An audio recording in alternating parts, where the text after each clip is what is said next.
I couldn't go on my own means, and I told my coach, and because my coach loved me, so he gave me the keys to his car. I'm 15.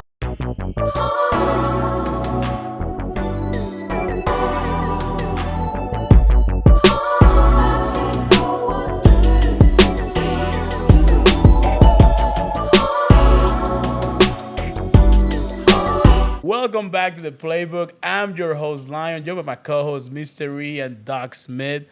And we have a special guest.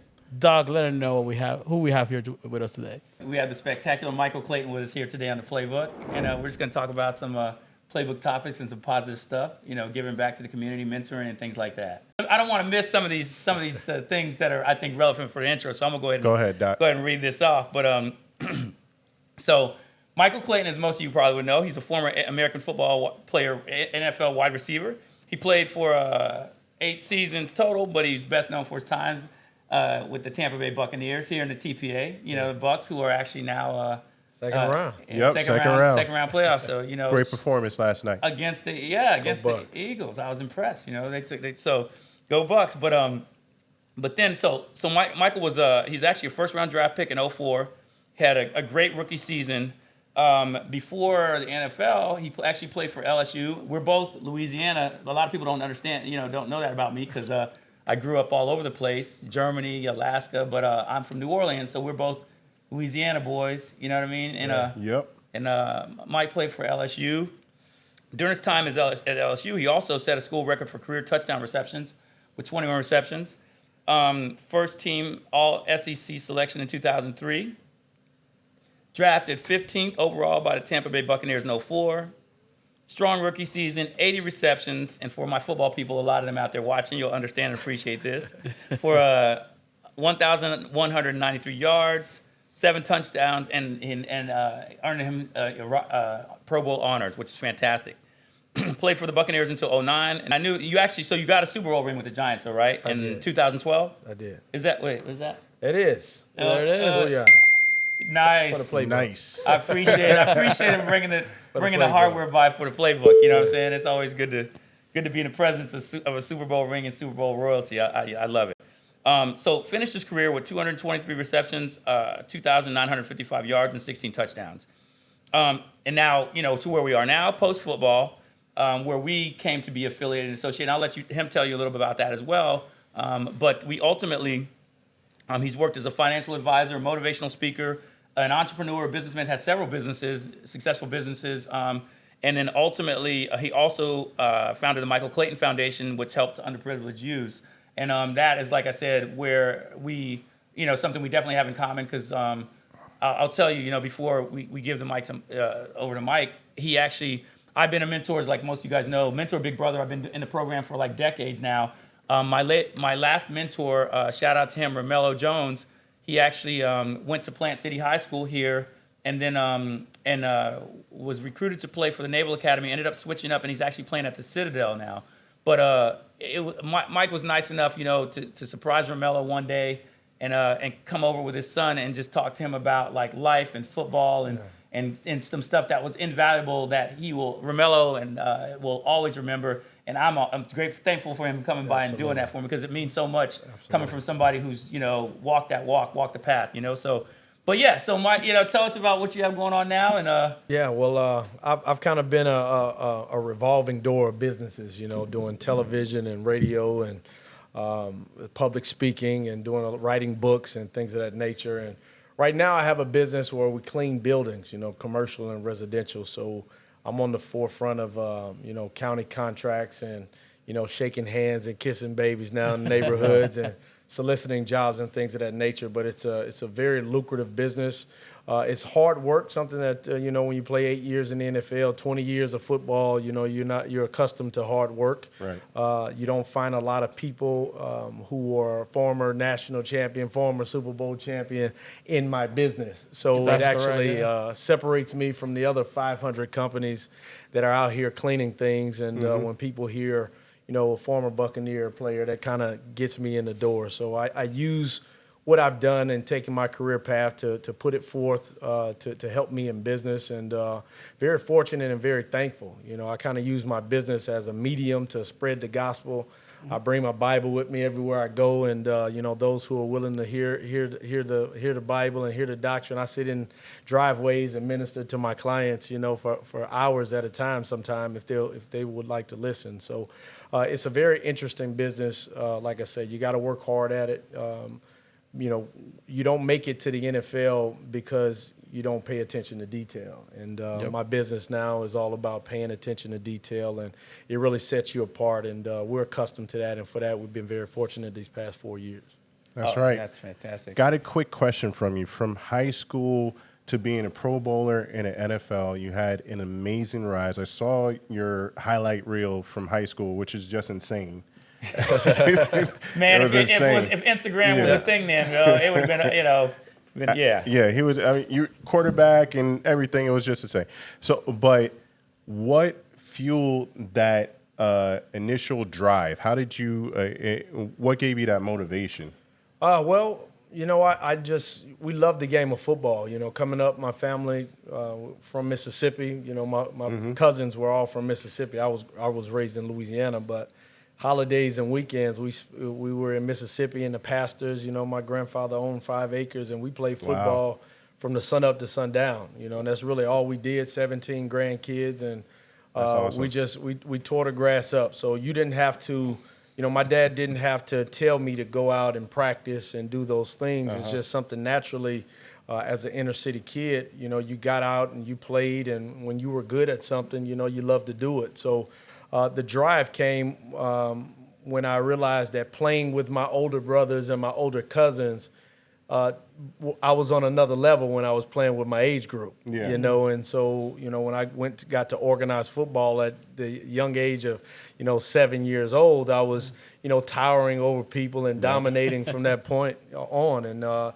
it just continued. My daddy kept that method of keeping me up and playing with the upperclassmen, and 2 years up and sometimes 3 years up. And, you know, when it was time for me to play in my age group, it was pretty easy. But the thing that really, you know, pushed me, for some reason, I always wanted to be the best, you know, and I had a dream of playing on TV. I had no idea, had never, you know, came across somebody who I met in the NFL when we were young, but me and my childhood friends had these dreams, and you know, we didn't know the roadmap because nobody in my family had ever played professional ball. But you know, we dreamed. We got up early, 5 o'clock in the morning, 9 years old, and we would run around the block. You know, just to feel 5 o'clock in the morning. You know, we would sneak out the house. We would sneak out the house. There's no 9-year-olds how to do that. My nephew, my nieces, none of them will wake up at 5 a.m. We did it, man. Me and my best friend Ike, and we wanted to just train, and it was just something, you know, I'll never forget my first day of tackle football. He was about probably 30 pounds more than me. I was a little soaking kid, you know, 100 pounds soaking wet. And the first day of tackle football, we having to climb up a levee, like a big hill, and we have to partner up. I didn't know what we were doing, so I'm partnering up with my buddy who's 30 pounds more than me. Yeah. And then all of a sudden, Coach Chu, my Pop Warner coach, says, "All right, get on his back." So I'm scared out there thinking I'll partner with my buddy and I'll be okay. But next thing you know, I'm carrying him on my back, and he weighs 30 pounds more than me. Oh, my God. So once you go through that, you know, for 3 years of Pop Warner, you know, it kind of makes you tough. And when we trained, I was very fortunate to have great coaches who pushed us like, you know, like we were in the pros. And when we competed with other teams, it just we dominated. We never lost. And it made it really easy to, you know, want to be the best in football when you come from the pedigree that I came from, you know, my Pop Warner team. And then, you know, being a leader, people look up to you. And, you know, obviously when you're young, you signing autographs and people like to say hello and they recognize you. All of those things meant something to me. My first job working at the Sam's Club, you know, I was treated different because I was always in the paper, you know, and the managers, you know, hey, you go down aisle 7, you drink Gatorade. Everybody else got to drink water. So, you know, you got certain privileges when, you know, because people love sports, and I recognized that at a young age. And that kind of pushed me to being my very best self in all aspects of life. You know, when I worked at Sam's Club, I was the cart guy. I wanted to be the best cart guy that Sam's Club ever had because I enjoyed people coming in asking for, hey, is Michael here? Yeah. That made me feel, feel something. I didn't know what it was then, but, when you grow up and you're 20 years old, you understand that hard work and how you treat people and going over and beyond was the big lesson that I learned when I was young, that people recognized, gave you recognition, and it didn't matter if you was a young black inner city kid, white people treated you the same, Asian people treated you the same. They saw you for your work ethic, and so I wasn't held captive with, all of the drama and racism that was going on, because I was able to have that characteristic that really showed the best in people and allowed me to go out and be my very best self. Wow. That's awesome. That's awesome. Now, sounds football, sports was your life since very young. Oh, yeah. How was that transition when you decided to step off the field to go to a normal life, or to what do I do next? How was that transition? It was easy for me. I walked away from money because, the way that I played the game of football, anybody who knows me knows that I was a very tough football player, and I did a lot of banging. So I played 8 years, had 8 surgeries. It was always, Wow. I was always under the knife, and I had been playing since I was 7 years old. Yeah. So I played football, my whole life, and I played all sports. I played baseball, I played basketball. So there was never any downtime, year-round sports. So when I decided to walk away from the game, I had 3 kids at the time. And I wanted to be able to walk and talk and play with them at the age of 40. And so I knew I had 3 surgeries that last year, the year we won the Super Bowl. And I had always prayed that the Father just give me a sign, because I would play this game until I couldn't walk and talk anymore. And, because that's all you knew. And so after that year, I had 3 surgeries, and I really wasn't the same. My thumbs and knees weren't the same, and I just kind of took that as a sign that it was probably time for me to, go on and see what the Father has next for me to do. I ended up writing a book, and the transition for me was pretty easy because I've always been, in businesses, and so then it was just a time for me to just go full forth and see what the Father had for me to do, man. So it was easy for me, not as hard as a lot of people may think. It's interesting because sometimes you see a lot of athletes that they may stay a little too long. And their bodies, the body breaks down after some time. Right. I was fortunate enough to kind of go through a spiritual transformation at the tail end of my career. Always been a believer, but at the tail end of my career, I was really in tune with what, spiritually. And so I was really excited how the Father used me in New York. I played 2 years with the New York Giants. I only caught 2 passes. But what I experienced there, I was still a leader, still somewhat of a captain on that team. And people, the coaching staff and players respected me like I was a first-round draft pick because of the things that I was able to do behind the scenes. And so I was really excited about, what life would present itself after football. So it made it easy to make the transition. Yeah, I'll say this, and I'm not just saying, I've said this to people numerous times. I said this to Romello when Mike came over and actually spent some time talking to us and him. I'm, at this point in time, a lot of times I'm the old guy in the group, you know what I mean? And I've been thankful to, be blessed with some aptitudes, a lot of wisdom and some experience that I gained wisdom from. Let's keep it real, Tracy.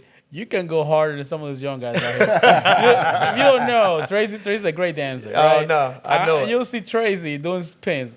I dance. I can't do as many spins as Tracy does. Yes, indeed. Tracy be out there. He knows how to stay young. So I don't want to hear no old guy talk over here, Tracy. Because you're putting a lot of young guys to shame right now. The thing that was, I'm not easily impressed by people, by what they have earned, by how much money they make, what kind of car they drive. I mean, that's cool. We all like certain nice things or whatever, but for me, and people that have known me forever, I'm the same dude that was riding, if I'm driving a Ferrari or I'm riding a 10-speed, I was the same dude, you know what I mean? Yeah. Right. And I always have been humble because I realize that it's a blessing from God, and at any point in time, it could not be that way, and that's not what makes us who we are.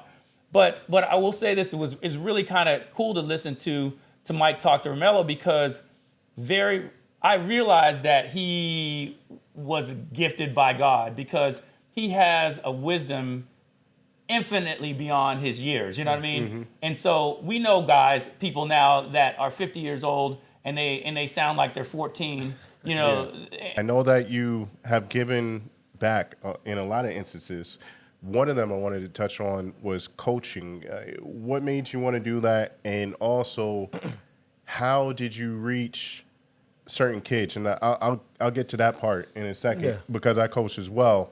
But what made you want to go coach? Yeah. Well, when you play in the NFL, every kid wants to, accomplish what you accomplished. Right. And so being there, having to win a college national championship, playing for the greatest college coach in history, and Nick Saban, and being a captain on his team and a leader on his team, and still, having our friendship together, and him bringing me to Alabama, I realized that, all of my experiences were very valuable to young people. And it was on my bucket list, and I always wanted to coach. I wouldn't necessarily say that I'm not your traditional coach. I'm more so of a motivator, behind the scenes type of person. I pay attention to, does a kid have anything to eat? What type of parents does the kid have? What are your grades like? Things that will help build the foundation of a kid.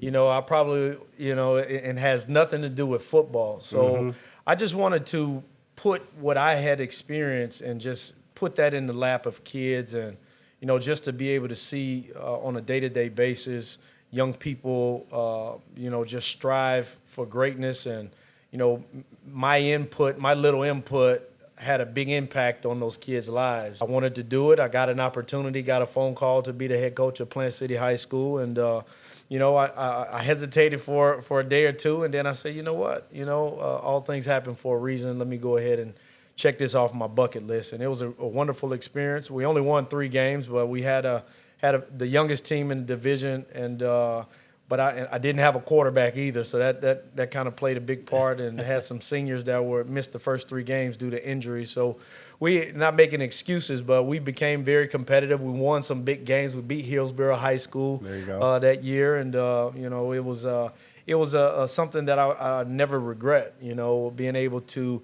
impart knowledge on young people who were striving to go to the places that I had been, and being right there in the building with them on a day-to-day basis, and being able to motivate them to be the very best selves. I coached as well, not on your level. I coached AAU basketball, but you always have one of the frequent things that I saw was, how do you bring out the competitive spirit in certain kids that don't necessarily have it? Like trying to figure out how to trigger that.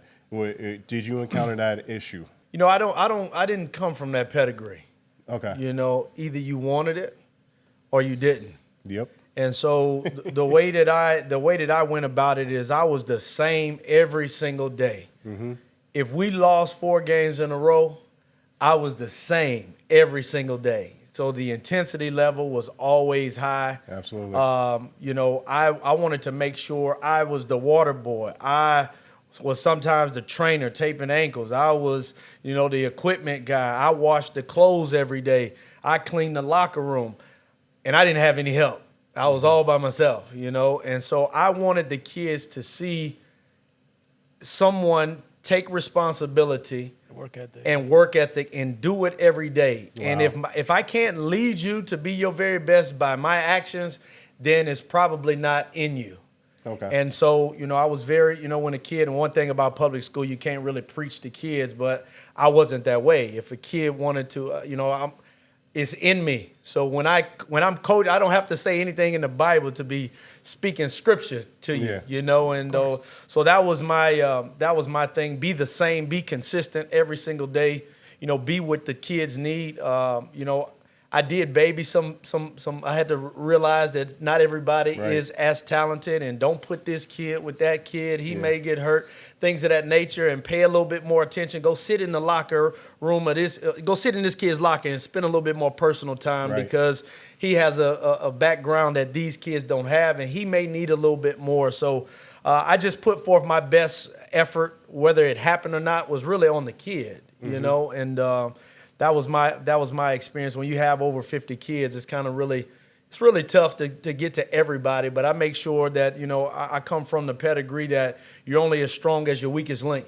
So I always paid attention to the weakest link and made sure that I lifted them up. We had a kicker, Bach. Everybody loved Bach. And Bach was our starting kicker because our starting kicker got towards ACL. And Bach could barely kick the ball 15 yards. And he came out the first day, and I looked at him, and I said, it's going to be a long year. And I said, Bach, just go over there and practice on this. And I said, all summer, I want is you and that field goal. And when I came back about 2 or 3 months later, Bach was kicking like 20 yards. And I said, oh, man. But he was like, everybody loved Bach, though. He wasn't that good of an athlete. So I remember I got a kid that came out. He was a professional soccer player. And he comes out on day one when he comes out, and he's bombing 40-yard field goals. And Bach is looking like he's crying. Yeah. And I'm like, man, and I can feel his demeanor. And he's our weakest link on the team. Right. And as a coach, it's like, Bach, you can barely kick a 20-yard field goal. You're not the kicker anymore. It doesn't matter how many practice reps you took. This young man is natural at kicking. He's going to be our starting kicker. And I begin to think about it. I say, you know what? We need a holder. And I tried out everybody. I tried out the backup quarterback, and I tried out receivers, and nobody. And I was a holder in college, so I know the craft of holding. And I looked at Bach, and I said, Bach, come here. And I gave him a motivational speech. I said, man, we can't get points if you can't hold this football. You are the most valuable piece on this football team right now. That's everybody. And he wiped his tears. He wiped his tears. And I had tried out about 4 or 5 guys, and nobody could catch the ball and put it down. He caught the ball while he was still crying because he just got his job taken. He catches the ball, he puts it down, he kicks it through, and the whole crew, or the whole team runs and picks Bach up like, Bach, Bach! And he had this big old smile, and Bach was like one of our mascots, you know. And he was the starting kicker last year, and now he's bombing 40-yard field goals. Yeah, so you do a lot of work with kids, and you have your foundation. Yeah. Can you share a story similar or that exemplifies what kind of work your foundation does for underprivileged kids? Yeah. So we're in the highways and byways. You know, it's you know, a few years ago I had a transitional foster care facility. So I housed kids who aged out of the foster care system at 18. So these were grown kids who had been neglected by their parents, their family, all their lives. So it was my job to, one, make a commitment no matter how troubled these kids were.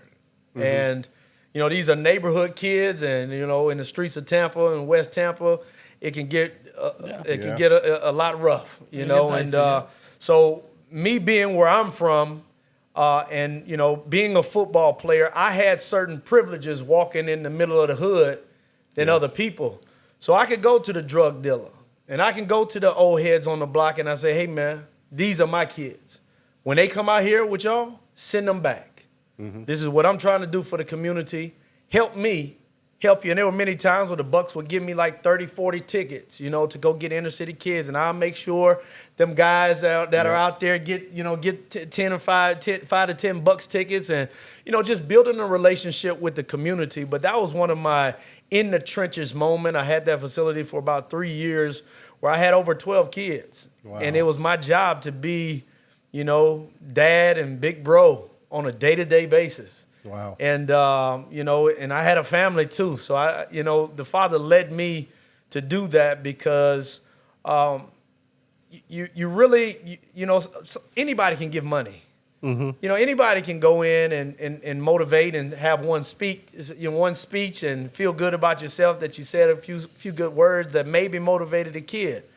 But when you're in the trenches and they're under your wing and you got to feed them. That's the work. And you got to make sure they got clothes on their back. And you got to make sure they're getting on the bus to go to school.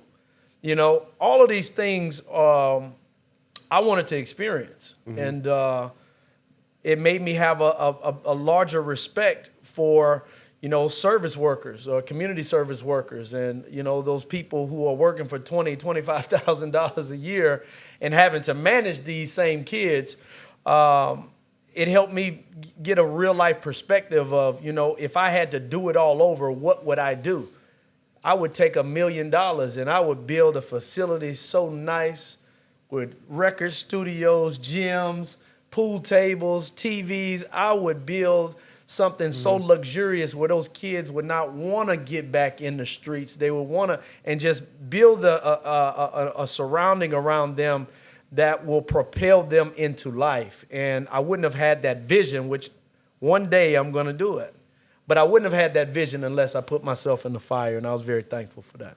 Wow. Oh, that's amazing. It's inspiring because, as you say, it's very easy to give money, but to actually go get in there, do the work. Absolutely. I had an experience volunteering very young at some of the shelters and see what people go through, and you see the reality of life when things don't go your way.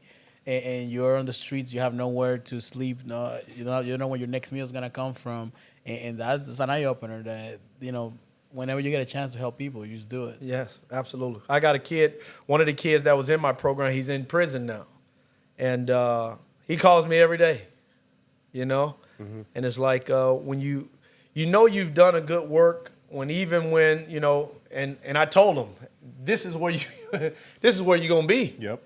If you don't turn it around. Yep. Right. And unfortunately, a few of those kids are behind bars. And, when you get a chance to talk to him, one of the kids, he calls me sometimes multiple times a day because he needs inspiration. He needs what he had at 18. He's, 28 years old now. That was 10 years ago, where this kid is still needing to be fathered at the age of 28. So once you plant those seeds grow into trees. And if you don't nurture that seed, that tree it'll be a little rotten, And so it's your responsibility as a man, if you decide to put yourself in those situations, to finish the job. And that's really what we do on a day-to-day basis. Sometimes it just needs someone like that. Just needs an example, someone to show in a different way. Yeah. I had an experience years ago, talking about like 15, almost 17 years ago.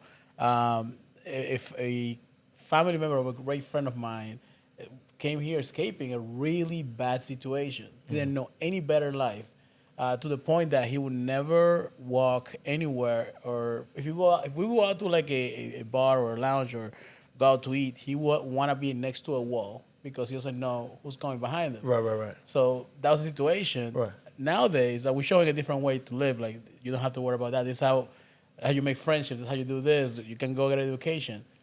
This guy has an amazing job, career, wife, kids. Lives a great life, reconnected with his family. And it's beautiful to see someone, when you show them there's a different way to do things, how they flourish. Absolutely. You have your good, bad, and uglies, and it's a great feeling, when those things, turn out to be good. But then at the same time, you still have those things that fall through the cracks, Right. And then that teaches you how to, a different side of things. When somebody falls short, I was a mentor, and I didn't quite get to this kid, and he's in trouble now. What do you do then? Yeah. You still gotta learn how to mentor in these bad situations. As well, one of my kids is doing life in prison. He's got the death penalty, and the one person that he wanted, to come to his trial and to be with him was me. That's Wow. And so, spiritually, I know that there's a way.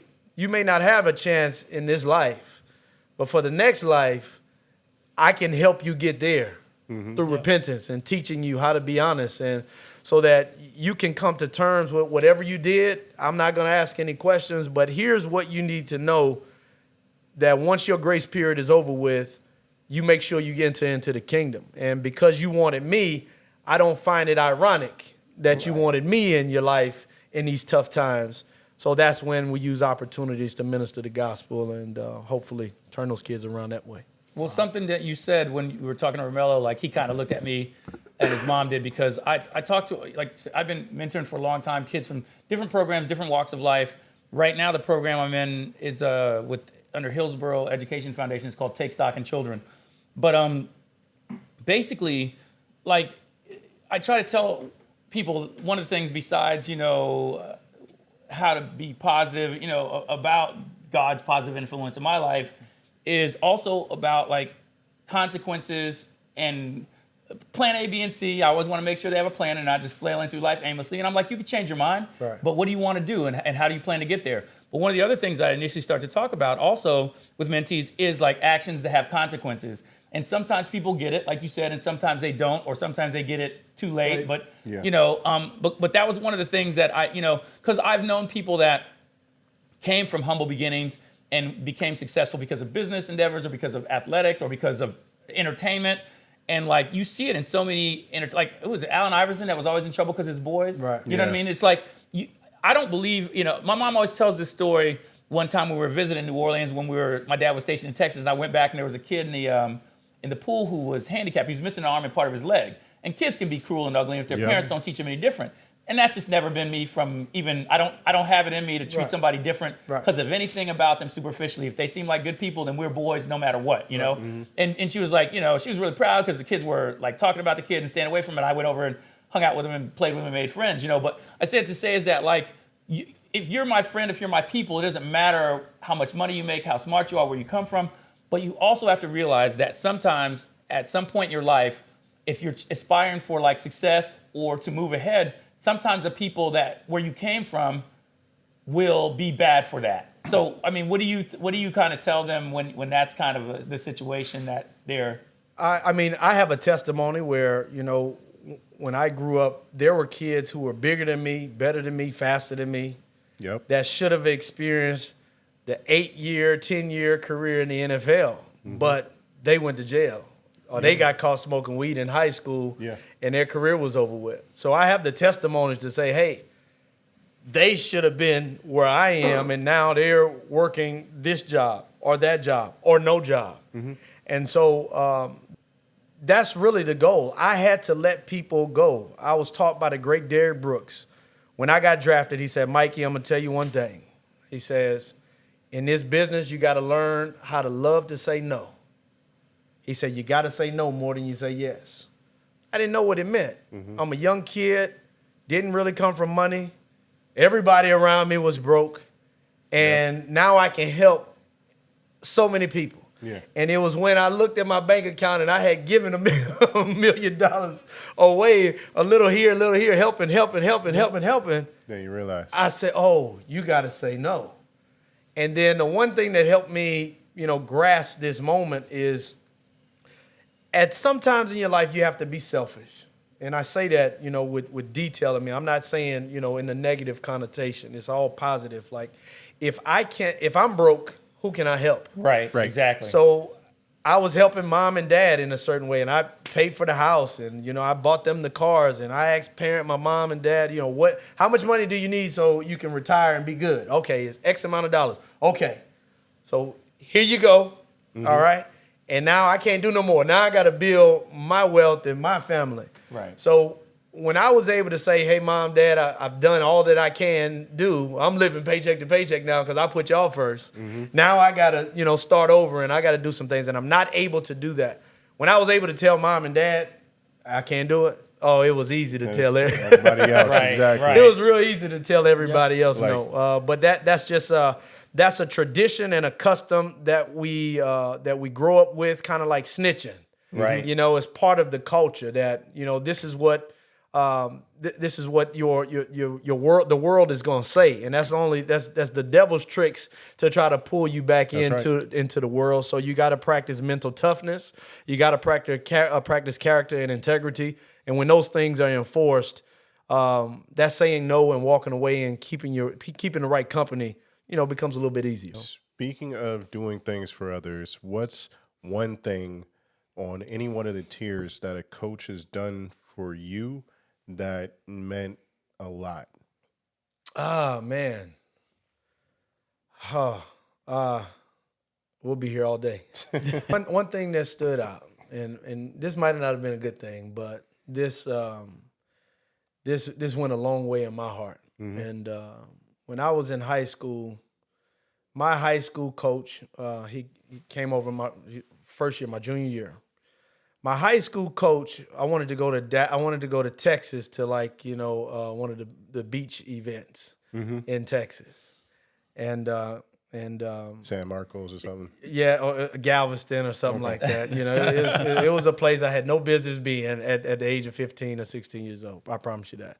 But I thought I was grown, and my you know, I couldn't go on my own means, and I told my coach, and because my coach loved me, so He gave me the keys to his car. I'm 15. I was probably about 16, 15, 16, 17. I don't know. But he gave me the keys to his car and let me take his car to Dallas. Or not to Dallas, to Houston. And I'll never forget that because, that was just big. Yeah. And then I really understood that if you do your job, people will go over and beyond for you. Because that was one of those over and beyond gestures that, I had, and he was a white man too. So it was like, man, like I love it's a trap. I love this man. But this white man didn't give you this car. But I mean, the reality is that there was no money given back then in high school. He could really not offer me anything, but I gave him my all on the football field. Right. I won every sprint. Nobody wanted to do hitting drills with me because you were going to have a concussion because I was going to bring that peyote, Wow. And I never missed a practice. I was always the first one out there. I gave it my 100% effort at practice every single day, and he appreciated that. And in return, he did something for me that went over and beyond. And I don't say that hey, coach, don't give the high school kids your keys to drive ours. Right. To be in places that you don't need to be. That's not the moral of the story. The moral of the story is that when you give your all, people go over and beyond for you as well. 100%. When you need them. 100%. And, I've taken that lesson and I've applied it, in my life. Another quick story, Coach Saban, he's not the man that a lot of people will say befriends people, okay? But Saban befriended me. He brought me in personally. I was at his house every other day fishing in his backyard, had the gate code. Wow. He would call me in to coaches meetings, and I'm the only player, and they sit there, and you like, I'm in this, like, wow. This was before Saban was Saban. But for him for a young inner city kid to take me in, nobody else, there were better players on the team, but he saw something special in me where he kept me on his wing. And it was such an intimate relationship that we had, so closeness. A lot of people were jealous. Yeah. Right. And so when I spoke, what Saban saw was when Michael Clayton speaks, because Michael Clayton said, I'm not considering LSU. I'm going to Florida State. And everybody in Louisiana was going to where they wanted to go. But the moment me and a friend of mine, Marcus Spears, I said, you know what? Let's consider LSU. I'm staying. Louisiana had 10 out of the top 20 athletes in the country in high school.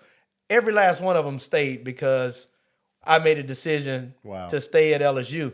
And he saw that as, wait a minute, this guy has some influence amongst his peers. Let me make him special so that he could be my voice. I'm not saying that he ever told me that, but that's what I was. Everything that Saban said, I made sure that everybody bought in. And so I went over and beyond in that, and the personal gestures that I got. Saban flies me out to Alabama to speak to his team multiple times. Wow. That's special. Yeah. Especially when it comes from the greatest coach in college history. When you see Coach Saban talking about his first national championship, he's going to mention Michael Clayton, Marcus Spears, Andrew Whitworth by name. Wow. They're synonymous, you know what I mean? So those things are special, and they mean something 20 years later. And, I'm very appreciative of the things that my parents taught me, how to put forth your very best effort, because it's helped me in more ways than just sports. It's been a well-rounded lesson that I've learned. That is huge. That is huge. Now, I know you coach, like you said, some AAA basketball. It's funny that you bring this up, and I just want to AAU. Go ahead. AAU, basketball, and you were talking about earlier. You asked him about how you motivate people when the fire's not there. That's something I encounter quite a bit in mentoring now. That's why I'm saying it's hard for me to stay motivated, because there was a time when you could figure out if a kid wasn't motivated, you could find what motivated them. But now sometimes. And these aren't all athletes, because that makes a difference. A lot of people that have chosen athletics, selected athletics, sometimes have a different, are built a different way. Yeah. You know what I mean? But interestingly enough, that's kind of cool, because I actually was not. I love football. It's kind of my first sport, but I was a buck 05 when I finished college, when I got to college. When I went in the military, now there's some pictures like people sometimes, ironically enough, because they maybe think all black people look the same, confuse Jerry Rice and I, especially when we're at charity functions. I've been at some charity functions with Jerry Rice, and they think that so standing next to Jerry Rice now, we look like we could have played on the same team, but standing next to him when he was playing football, I would have looked like his little brother that should have been on the swim team. You know what I mean? So, but I say, Are you saying you would have been the Danny DeVito in that twin situation? oh yeah. I didn't get. I don't know. I was probably in my 30s before I got to be 180, 190 pounds. Because before that, I was 140, 150 pounds. Soaking wet. Didn't need it. Right, but the thing that I had. So ultimately, even though I loved football, what I ended up doing most of the time was karate and martial arts, and competitively. And I taught martial arts in a bunch of different environments growing up for a number of years. The interesting thing that's different than like martial arts and the other stuff that we kind of incorporated, but E had mentioned this, and Michael mentioned it as well, and it's something that you brought to that environment that not necessarily was traditionally pushed, was the emphasis on like core value system and who they were as a person and their performance academically, as opposed to, hey, as long as you're good at this sport, that's what matters. Because in martial arts, it's always been part of kind of the mantra when it came to the United States, that in addition to the traditional Japanese, Korean values, we also were looking at what kind of, if you're going to test for this belt, what were your grades? How did you behave? What's your parents going to say? If it's somebody reporting you did something bad, because any of these things would disqualify you. Right. But that hasn't been historically part of other more traditional mainstream sports like football or basketball. Right. But that's something that you said was important to you, and you brought to your athletes and Michael as well. Which is significant. Yeah, I mean, when you look at the numbers, me coming from making it to college and making it to the pros, when I look at the numbers, I know how many people have a chance to make it to college and make it to the NFL. Right. So what's really important, Right. You can enjoy high school football, but here's the reality. You're not going to college, or you're not going to make it to the pros. Right. So let me be impactful in where you need it the most. So exactly. And that's what, coming from a guy who never made it to pro anything, but I played basketball. I played with pros and all this other stuff. Like, the experience was great. The experience was transformative for me because it gave me my work ethic. Right. It told me that even when it seems like you can't go any further, you can go further. Right. And that was the key that unlocked so many doors for me. And has gotten me to where I'm at. And people say that as some sort of cliche, but like I was working full-time sales job and going to school full time. Right. There was no time for anything else, blah, blah, blah. But that's what I want to instill in the kids as well. It's like, because when my mother grabbed me while I was in church and said, come on, I'm gonna sign you up for baseball because you're getting fat. And I sucked at it.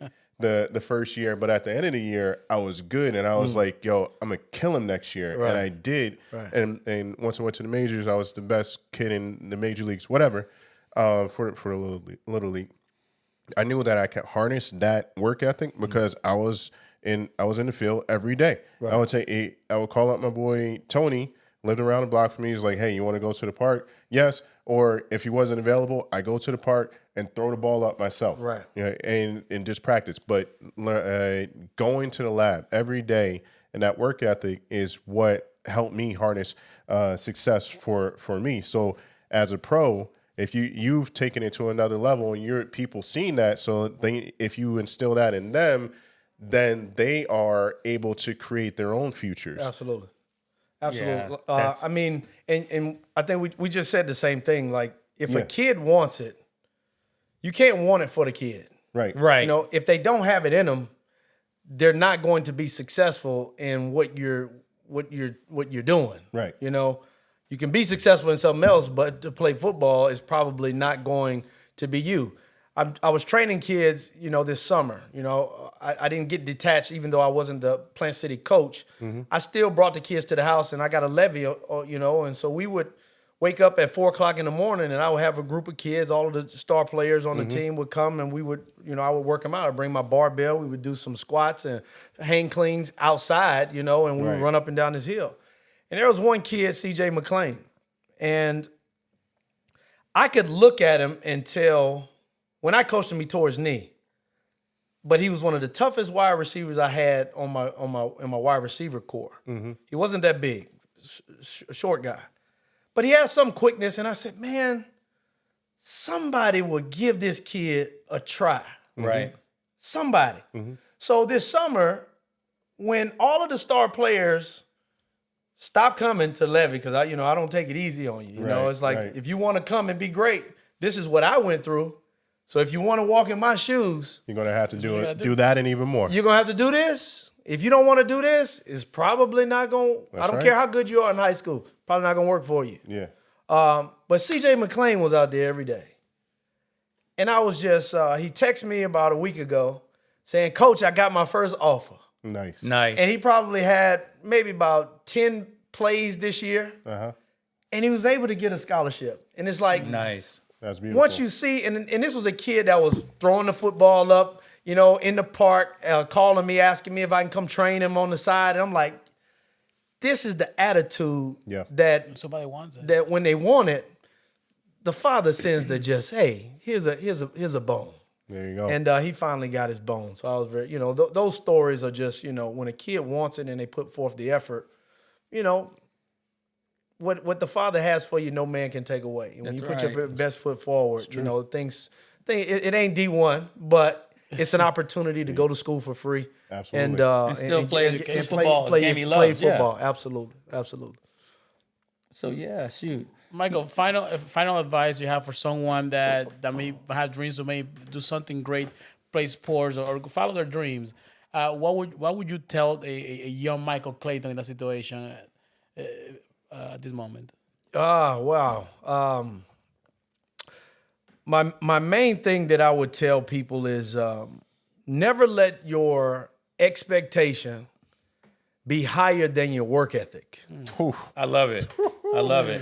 Put that on a T-shirt. Yeah. Let's Yeah. go. Never let your work ethic be higher than your work ethic. I mean, Expectation behind your work ethic. expectation be higher than your work ethic. I call it the ew, the stinking thinking.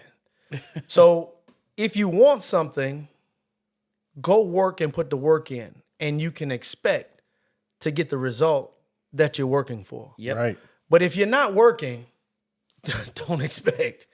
Don't expect to get it, or don't expect to get there. Yeah. So regardless of what it is, I remember from a kid, there was never a day that I didn't do something. Yep. Whether if it was jumping rope, and I did, back then, you try to get a kid to do 500 jump ropes. Now they can't do. Oh, we used to do 500 to 1,000 jump ropes every day. Their parents wouldn't let you do it. You know? You're gonna pass out.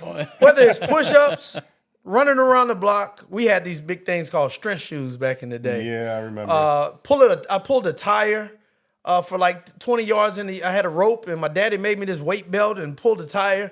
9 o'clock at night, there's always something to do. Yep. And if you go over and beyond, and I will tell you this, it just might not make a difference for you athletically, that extra mile. I like to say there's no traffic on the extra mile. All right, nobody's out there doing extra. So when you put forth that effort, what it did for me was when I got on the field, I was mentally tougher than my opponent or my peers because mentally I knew I had outworked you. I got up at 5 o'clock this morning and ran around my apartment complex until I bust a sweat. I've been working since 5 o'clock this morning. I deserve to beat you on a day-to-day basis. That's everything. I've seen people crumble when it gets tough. Absolutely. It's crumble. But what a great conversation we had today. Thank you so much, Michael, for coming over to the Playbook, sharing some great stories, some inspirational stuff with us. You want to go ahead and take it home for us? hey, once again, many thanks for joining us. We have a champion in the house, gave us lots of information, lots of wisdom, lots of perspective. Thanks again, Michael Clayton. And that's it. This has been the Playbook.